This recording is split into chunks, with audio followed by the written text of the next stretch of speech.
My name is Lynn, and I am an alcoholic. My heart's about to pound out of my chest. I am nervous. I do cry a lot, and I laugh a lot. So please bear with me. I will begin with my sobriety date, which is April 5th, 2009. I am a retread. I was introduced to this program very early on in life, back in 1989, here in Moore County. But my life began in New Jersey. I was born in New Jersey and raised there for the first 16 years of my life.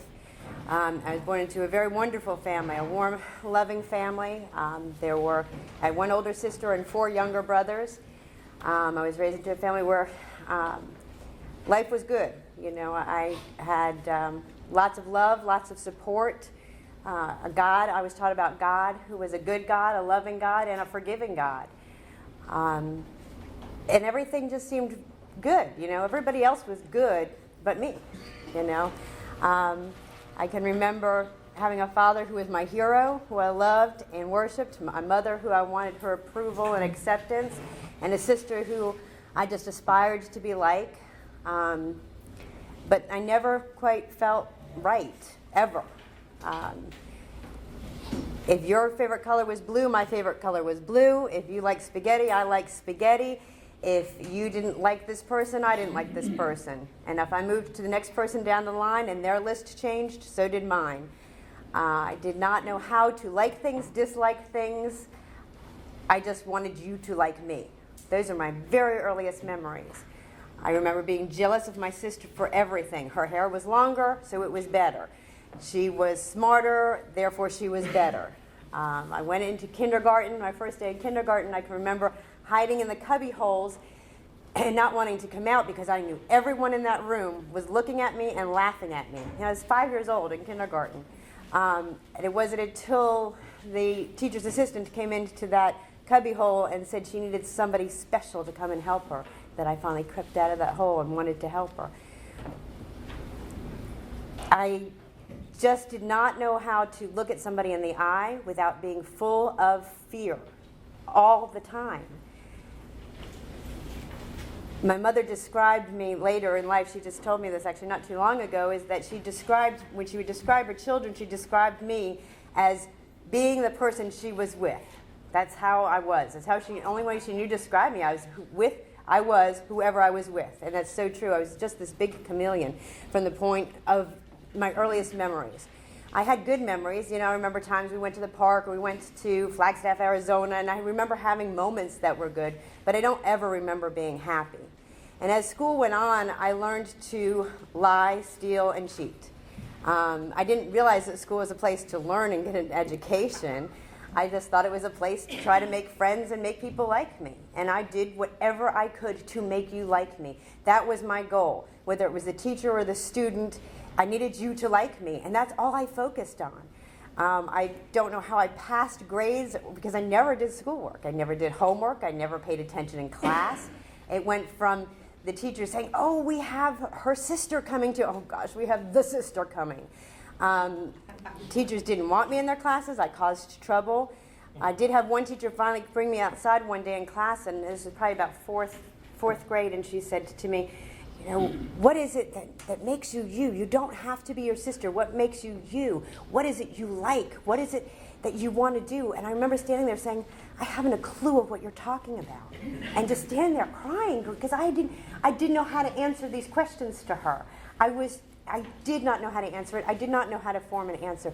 And when people would say to me, what is wrong with you? I couldn't answer those questions either, so I started making things up. I learned to lie just to get them off my back because it was constant to the counselor, to the principal, what is wrong with you? And drinking was always around. My father, God rest his soul, he passed away some years ago. He was an admitted alcoholic. He never got sober. He did get a reprieve from alcoholism due to his lung cancer before he died. He kept the drinking away from us when we were younger. He was always on business calls and sales calls, and he kept it out of the house, and he did keep patterns of abuse from repeating in my family. I'm ever so grateful to him for that. He had a very rough life growing up, and he prevented that from being passed on into our family.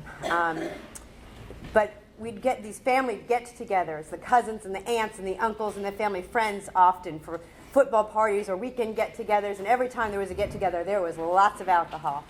And we had this family singing song that we would sing every single time, and it began with drunk, drunk, drunk. I was drunk last night. I was drunk the night before. I'm going to get drunk tonight like I was never drunk before. For when I'm drunk, I'm as happy as can be, for I am a member of this family.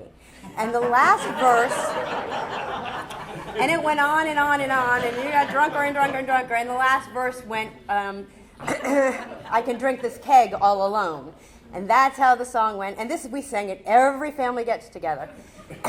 Drinking was just part of life as much as God was part of life, as much as this is just part of what we did.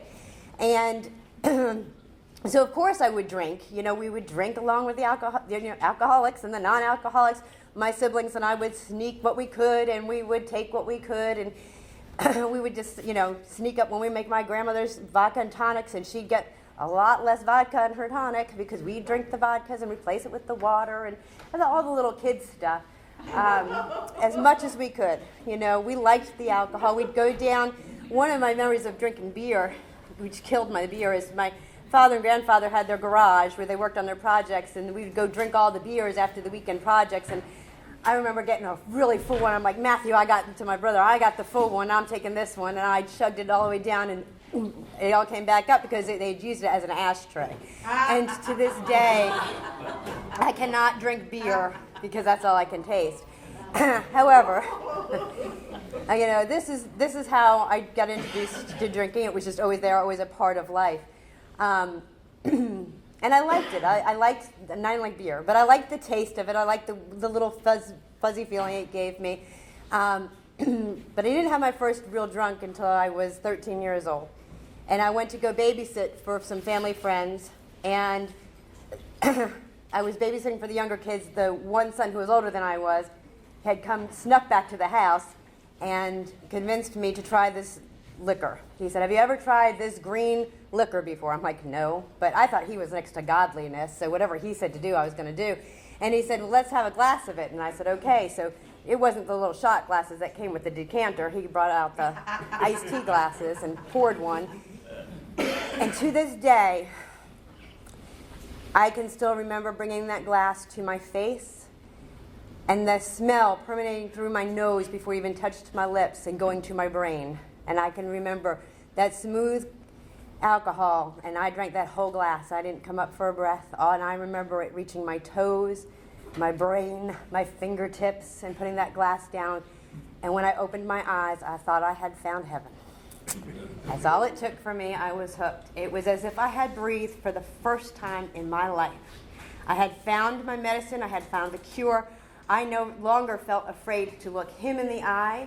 I didn't feel afraid to dance, to sing, to do anything that night. And as I said, I thought this guy was next to godliness. He was older than I was. He was on the basketball team, the football team, and he was a family friend and been in my life ever since I could remember. And you know what? I thought I was even too good for him. And that was it. From that moment on, I just knew liquor was it. That alcohol, that was my magic. That was it. That's what I needed to survive.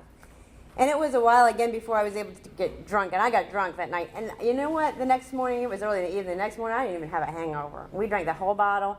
And it was just, I didn't have a hangover that time. And I've had mine since. But it was heaven. That is the one and only time I've experienced that heavenly drink. That was it. I searched for it ever since. Ever since I searched for that heaven that I had that night. I never, ever got that high again off alcohol. What I did figure out, though, is if I took enough of it and I mixed it into my Coca-Colas and brought it to school, I could get through school every day. So I started doing that every day, and I would bring it with me, and I'd have it in my lockers. And one day, the principal got suspicious, and he went in my locker and called me down to his office and wanted to know what was wrong at home, what was going on, that I thought I had to have this in my locker. And all that did was make me carry it in my purse. And from there, I got into lots of trouble, sneaking out in trouble, and life wasn't good. Reputations weren't good. Moved down here to North Carolina, and that would have been the end of my sophomore year. And I was so glad. I was like, fine, you know what? My sister, who I had to live up to her reputation all this time, she was going off to college. I was going to move down here. New school, my first geographical cure at the age of 16. New school, new chance, new everything. I was going to get into school here. I was going to make a change. I was going to be the perfect student, the perfect everything. Wasn't going to drink, wasn't going to go to parties. I was going to do it all right. I moved down here, met my neighbor, who was ideally the person I wanted to be. She was the same age, she was in all the right clubs, had all the right grades, and just perfect, exactly what I wanted to be. So she was going to give me rides to school. And 2 weeks into school, she said, hey, there's a party. It's just a small party. And I don't usually go to these parties, but it'd be a great chance for you to meet some people. I said, okay. And that was it. It was all over. So fast forward a year and a half, life is horrible, awful, terrible, drinking every single day, constantly. I had keys to the dark room down in the school where all the alcohol was hidden, and in trouble constantly, always. Wound up going to a party, coming to with the paramedics over me saying, you have a choice. You have a choice. We're done. We've seen you enough. You're done. You have Dorothea Dix, Pinehurst Treatment Center, or jail. Didn't really understand what Pinehurst Treatment Center was, but when they told me it was at the hospital, it sounded the least threatening. That's where I went, and came to strapped to a bed and under suicide watch. So, because I had tried to take my own life that night, and so that's where I first got introduced to AA, and didn't know much about it. Didn't really understand it. Was really confused while I was there for a while, until I finally heard a gentleman. Because it was a lot of older gentlemen in this area at that time, and not a lot of women, and not a lot of young people. But I listened to this older gentleman tell his story, and he talked about this irrational fear of everything and everyone. And I heard him say that, and I said, I got it. That I understand. I didn't understand losing the wife. I didn't understand losing the job. I didn't understand lots of other stuff he talked about, but that I understood. Irrational fear of everyone and everything. Like being afraid to walk down a street. That I understood. And I understood the alcohol being oxygen. That I understood. And so once I heard him say those two things, it was like my ears opened and I could relate to almost everybody's story when they shared it. It was like, I get it, I get it, I get it, I get it. And all of a sudden AA made sense, and AA was home. And I threw myself into this program. And I lived and breathed AA. It became my home. It became where I belonged. And I just loved this program and held on to this program. And worked the steps, had a sponsor, finally got some sponsees, and lots of 12-step calls with the treatment center that I got to do. And it was really a wonderful way to live. It really was a wonderful way to live. Fast forward a few years, working one day, and I meet this man of my dreams, and we fall in love. We get prepared to get married, and the gentleman who's going to marry us says, you know, how are you going to do this? How are you going to have a marriage and a family and stay sober? I said, nothing ever will come before AA. Nothing. My husband remembers that conversation far better than I do. And marriage goes on, and AA goes on for a while, and we start having some children, a few more children. And life starts getting a little complicated, and it's a little bit hard, and it's difficult to juggle. And marriage is hard. And I can't say to somebody, hey, I need help. This is hard, and I don't dare admit to somebody, this is difficult, and I don't dare admit to somebody, I can't handle the finances, and I don't dare admit to somebody, I don't know what I'm doing, and I need somebody to come and help me out. So something's got to give. So what do I give up? Going to AA meetings. And I walk away from AA meetings, and I remember the day I decided that my marriage had to come first. And I put my marriage first. And by doing that, I start lying to my husband. Start lying to him about finances. Start lying to him about all kinds of things. And all the time I'm putting a smiley face on for everybody else in the world that, hey, things are good, everything's great. And juggling as much as I can, the children, going to church, homeschooling the children, having another baby, walking away from any sense of reality of the fact that I'm an alcoholic. That just keeps slipping farther and farther and farther away. And I can literally, at this point in my life, feeling myself being lost, totally consumed by life, and feeling so overwhelmed, like I am just disappearing. Just little by little, I'm going to where I'm finally gone. And I said to my husband one day, you know, I think I can handle drinking. And he says to me, well, are you sure? Yeah, I'm sure. I can't take it anymore, and I need an escape, and I know I need an escape. So he says, well, you know, we just have a glass of wine in the evenings now, because he had never seen me drinking before, and he'd never been around an alcoholic before. Oh, he had no idea what he was getting into that day. So if it ever gets to be too much, you'll go back to AA. Oh, sure. That first night I get that box of wine, and they make big boxes then too, you know, those are these little bottles. So, and I get the wine and I pour him a glass, and I pour myself a glass, and I do this, and I pour myself another one and another one.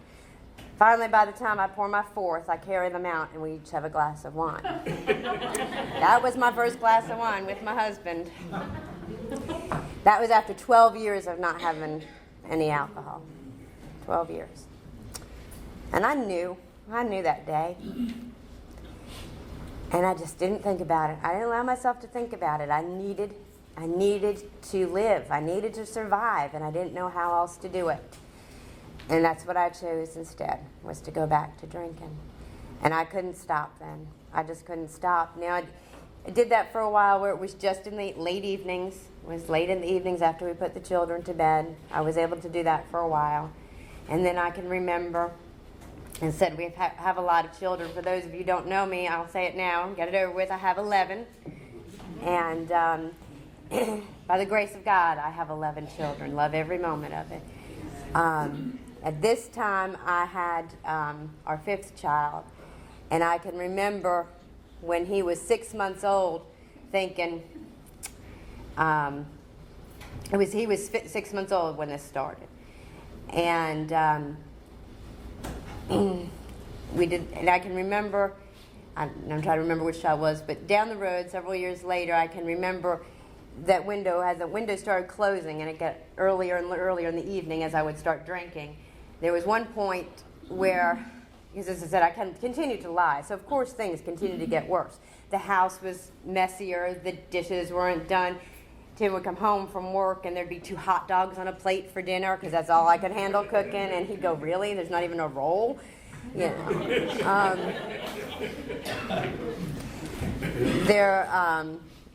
And money situations would get scary, because I handled all the finances, because I'd assure him that it was all good, because I couldn't let him know how bad it was.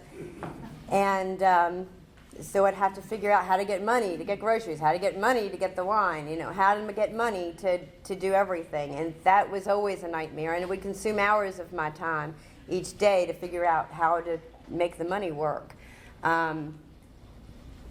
And so at times it was hard to find the money to put hot dog rolls with the hot dogs.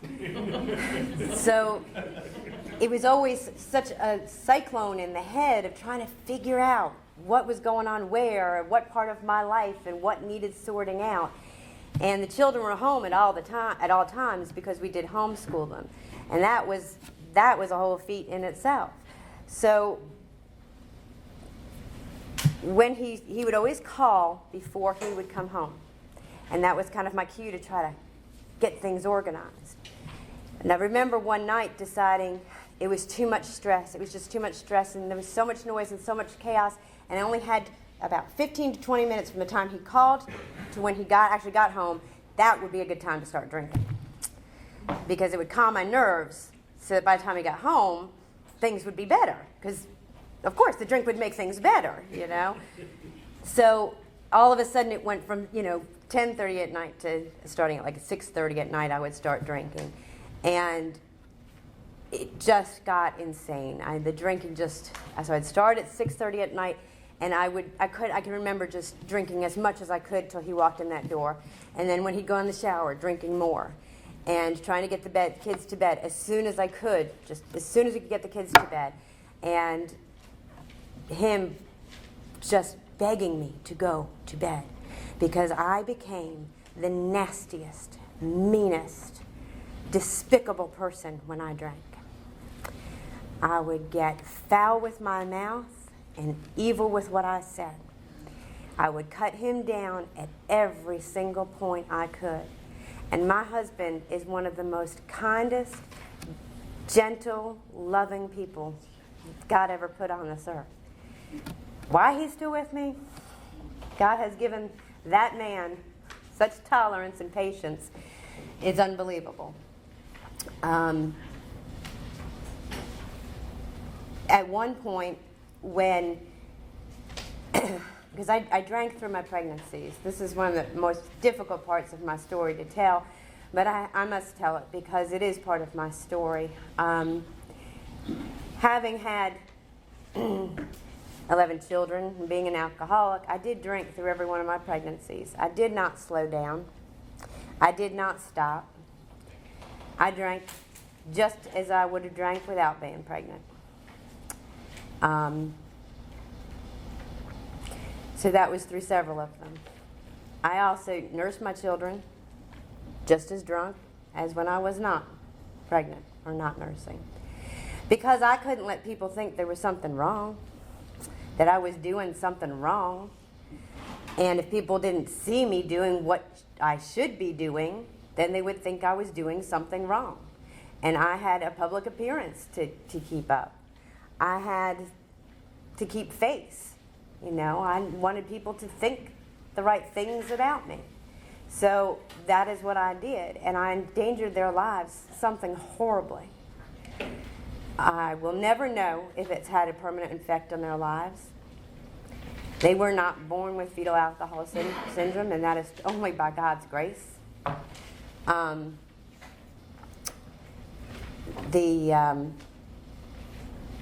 If they have learning disabilities, if there's other issues, as I said, I'll never know. I'll never know that.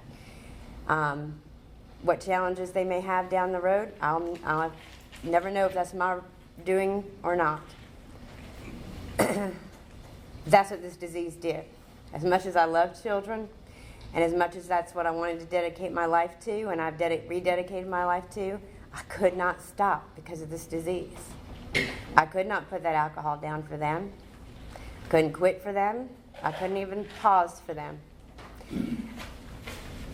I would look at them and I'd do it anyway. At one point, when the alcoholism was really bad, being pregnant, my husband did some research online and found out that there's a thyroid condition women get when they're pregnant that mimics alcoholics. I had it. Yes, I did. That's what I told him. And even talked to my doctor about it and got some medication for it. And it does. It mimics alcoholism down to your breath stinking like alcohol. So I claimed to have it through 2 pregnancies just to get everybody off my back. And pretended to take the medication and just flushed it down every day. It was easier to pretend that than to give up the alcohol.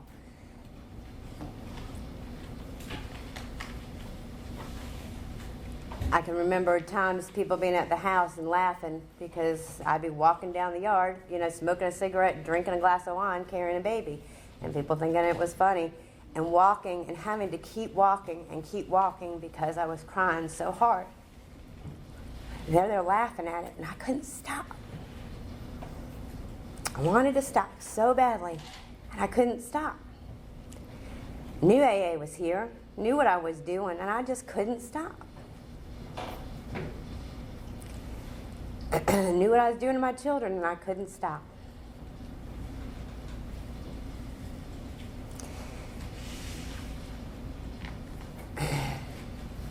One night, I don't know what I was doing, but something, climbing on something out in one of our storage rooms, and somehow I fell.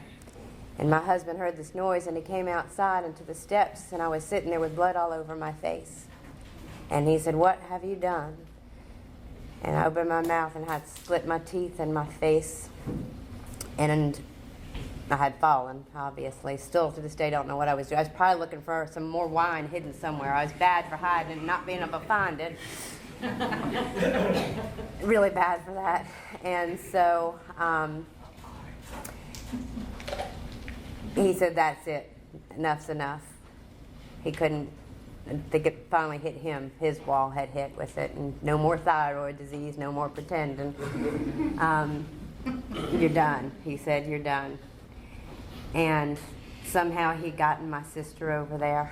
And I remember them talking, and I remember him then coming in the kitchen. I'm standing in the kitchen trying to pour more wine. He said, "What are you doing? Didn't you hear me tell you I'm done?" I said to him, "But the box isn't empty."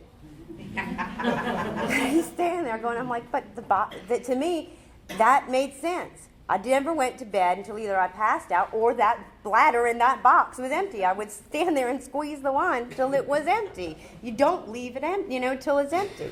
That's how I drank every day. So it didn't matter if I was blood all over me and bleeding, that box had to be empty. And he stayed home the next day and took me to the dentist and got me cleaned up and said, "That's it, you're back at AA. We're done, we can't do this anymore." Came to some arrangements to, the kids would go in the store with me so I wouldn't buy wine.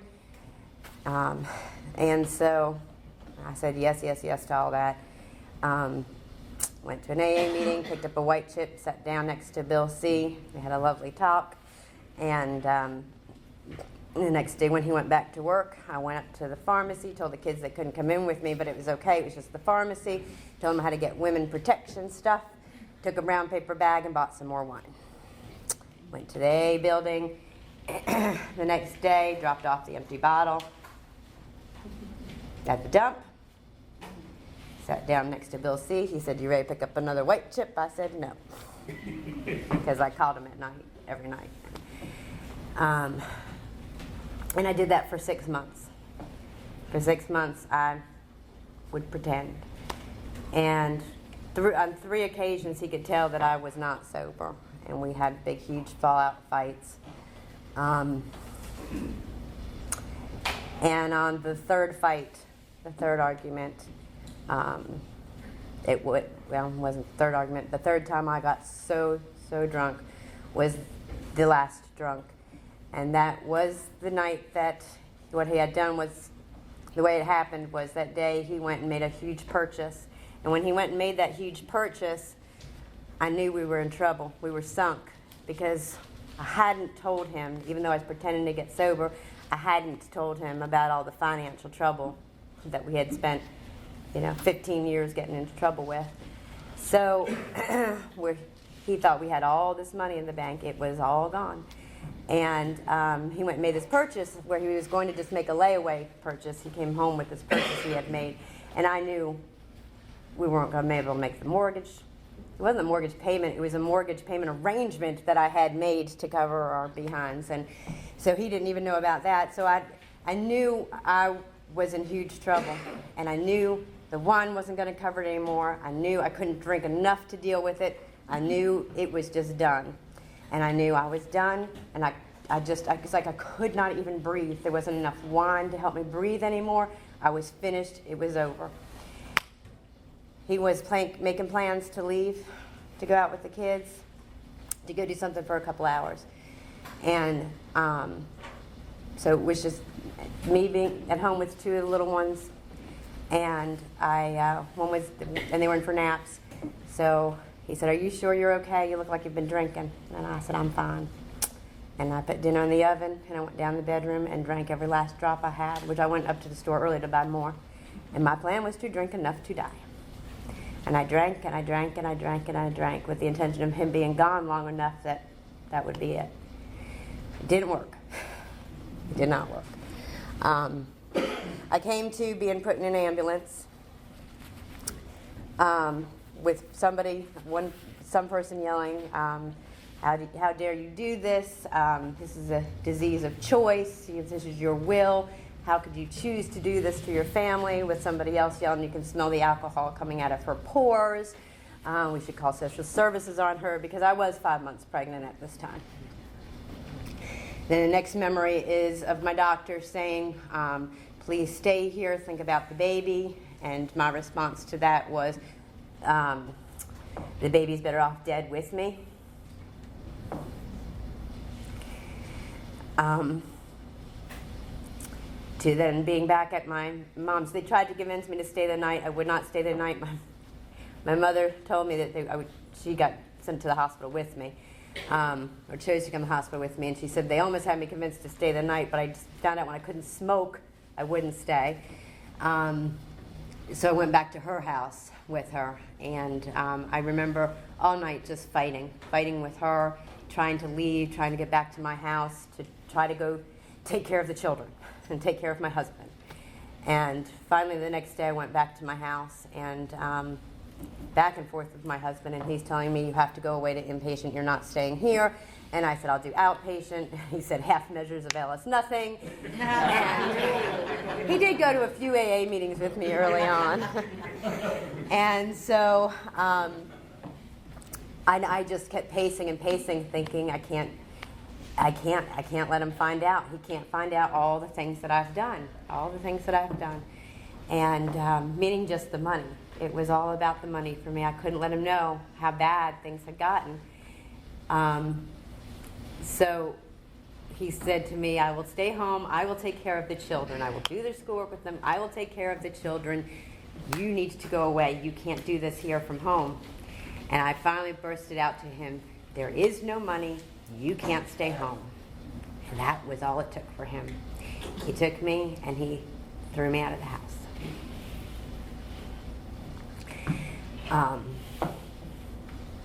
But he tried to throw me out of the house. I fought him for a while. I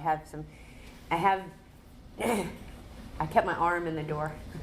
He squeezed my arm so hard. I have permanent damage to my arm, which I'm forever grateful for, because it's a good reminder of that day. Every time I look and I feel my arm, I'll never forget the look on his face, because when he had my arm and I looked through that crack of the door and I could see every vein through his head and his neck and his face and the fury in his eyes. And I could see that face that he had, that look of fear, anger, and terror all at once. That is the face of the result of this disease. And I don't want to ever, ever forget it. I caused that pain through this disease in that man. And I don't want to ever forget it. I need to remember it, because it helps me to stay sober today.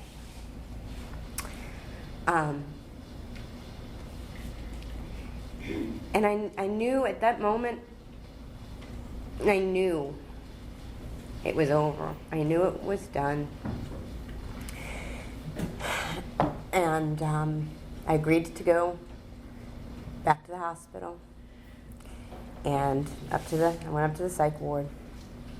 And they put me on some stuff for some anxiety. And they started looking for a treatment center for me. They couldn't find one at first for a pregnant woman, 5 months pregnant, who is an alcoholic, until I explained to them that I really only had 3 major drunks.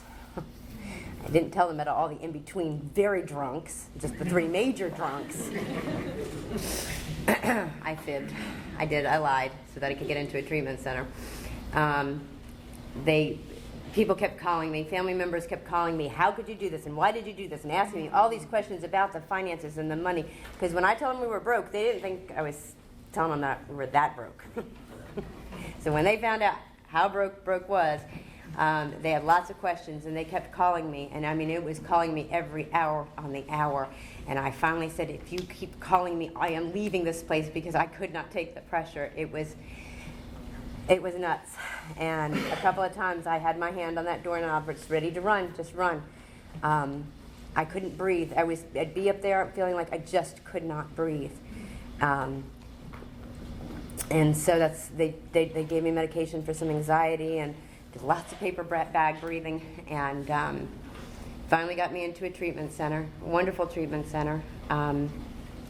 And when I got there, I did feel like I could breathe. And when I got to my first AA meeting, and I sat down in that AA meeting, I don't even remember the topic. I don't remember anything. I stayed almost every single meeting I go to still today. I breathed oxygen for my first time again. I breathed in, and I breathed out, and I had a little bit of sanity restored.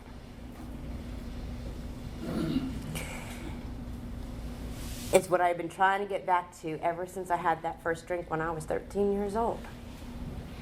I could breathe. And treatment was hard. No, treatment was easy. Seeing my husband on visiting days was hard. Coming back home was very hard. When I came back home, and I was given a list of sponsors that I should, or people that were suggested as sponsors, and I called the first woman on the list, and I said, "Hi, my name is Lynn, and I was suggested that I give you a call because I need a sponsor, and da-da-da-da, and I have 11 kids." She goes, "What? You have how many kids?"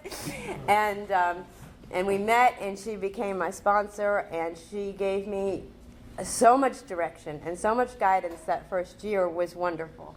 She led me through a big book study, which I had never done before, and that was just an awesome experience. And she helped me through the steps, and she gave me great guidance. And the first year was hard, and she gave me a whole lot of support. She had a lot to offer, and was just exactly what I needed. Who knew from a list that would be what I needed? We don't, if we pair us up as far as lifestyles and compatibility as far as children and all of this, we're not a match. But she was exactly what I needed. And there was a point about a year and a half into sobriety, where she came to me and she said, "I don't think I can sponsor you anymore." And I thought, "How dare you?" And I was a little appalled by that and taken back. And she tried to share with me that she just was in a different place.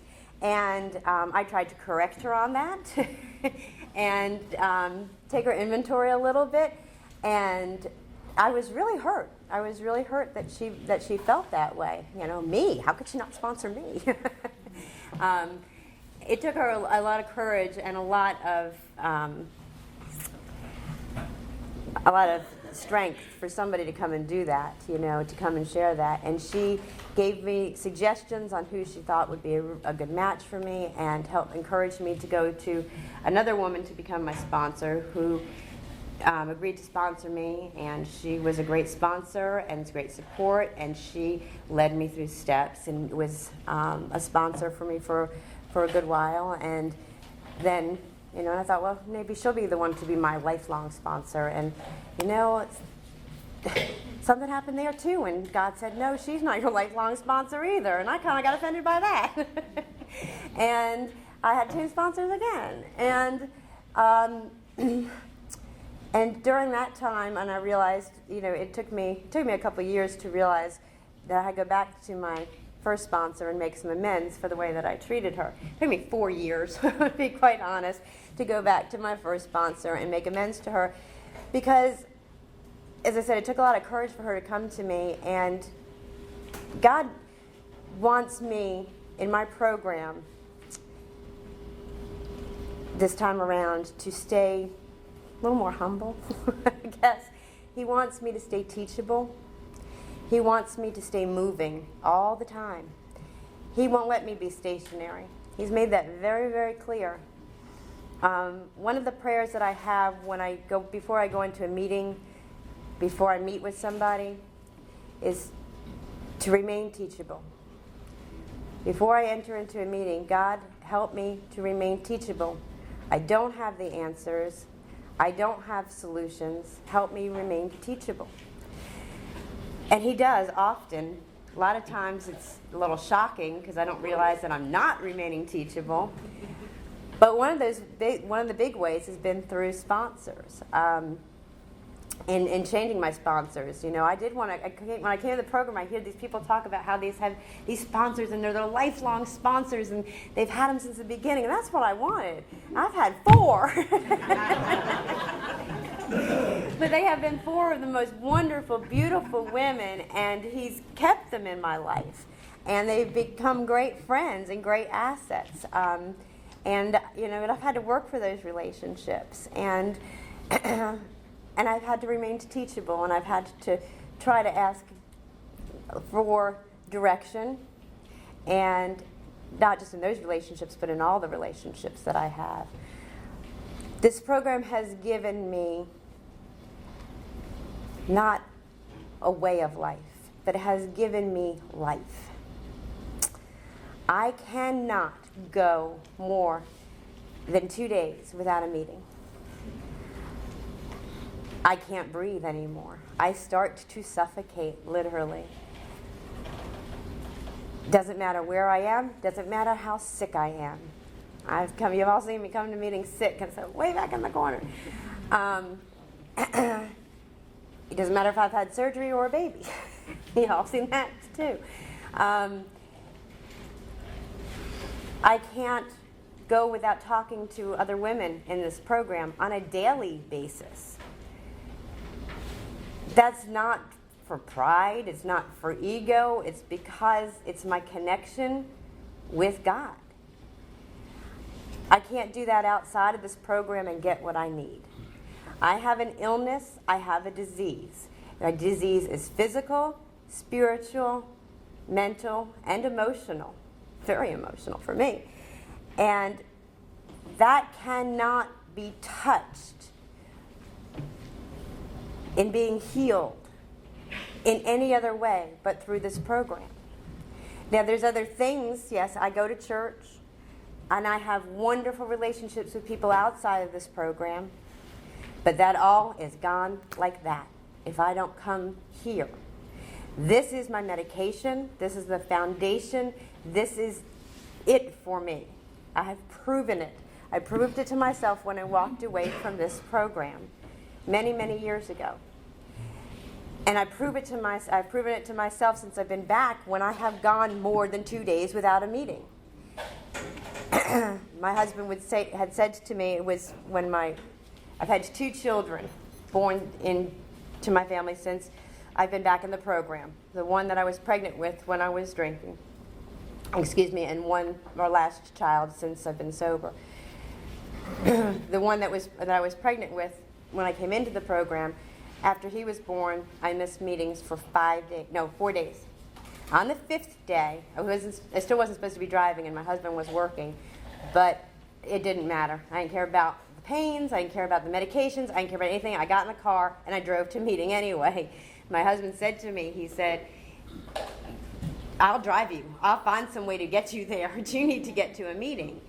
And he'll be the first one to say to me, when is the last time you've been to a meeting? I'll take you. Because he sees it coming long before I do. I change. I will change. My personality changes. My attitude changes. The way I talk to people changes.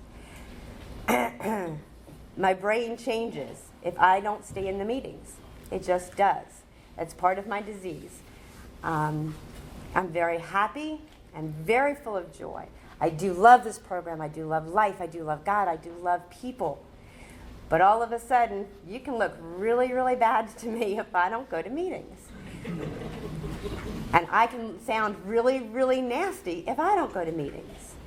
I don't understand it. I don't need to understand it. I don't need to explain it. I do not need to make sense of it. I just know what works and what doesn't work. I know more what doesn't work than what does work.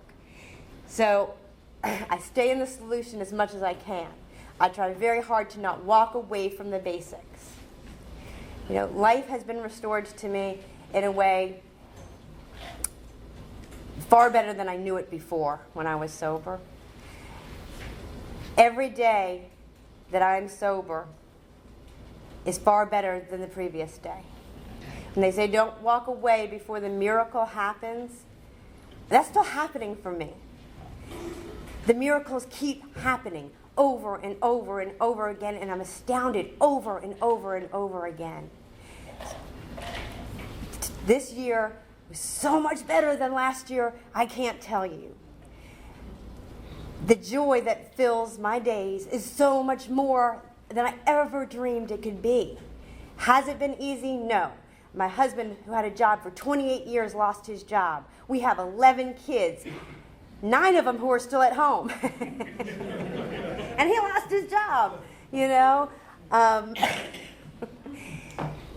Who knew? We had a 5-year plan and it didn't work. God changed all of that. So I'm not telling you it hasn't been stressful. I got a lot more gray hairs this past year. I've had some permanent physical damage happen over the last year and a half to myself.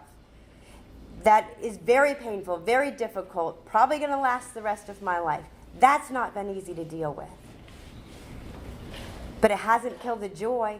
It's only helped me to find the joy a little bit more. I've had to work a little harder at times, but it's made me find it a little bit harder. Made me look a little harder to find it a little bit more. It's more rewarding, and it's better.